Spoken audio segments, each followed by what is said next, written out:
Junior panchayat కార్యదర్శులు వెనక్కి తగ్గడం లేదు, మొండిపట్టు వీడడం లేదు. విధుల్లో చేరాలని ప్రభుత్వం అల్టిమేటం జారీ చేసినప్పటికీ సమ్మెను యథావిధిగానే కొనసాగిస్తున్నారు. ఇలాంటి బెదిరింపులకు పాల్పడినా తమను రెగ్యులర్ చేసేంత వరకు అధినేది లేదు, బెదిరేది లేదంటూ మొక్కవోని దీక్ష చేపడుతున్నారు.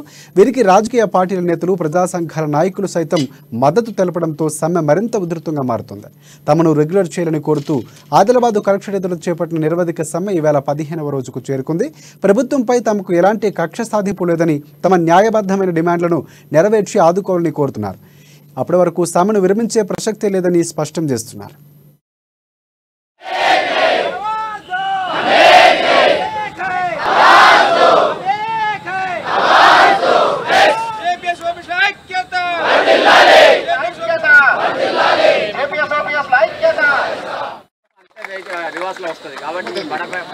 విన్నారా? ఇలా మస్తున్నాయి లోచాలు. మనకు తెలిసిందే ఇది కాదు, మనకు గెలవని మస్తు వెళ్తాయి. గవర్నమెంట్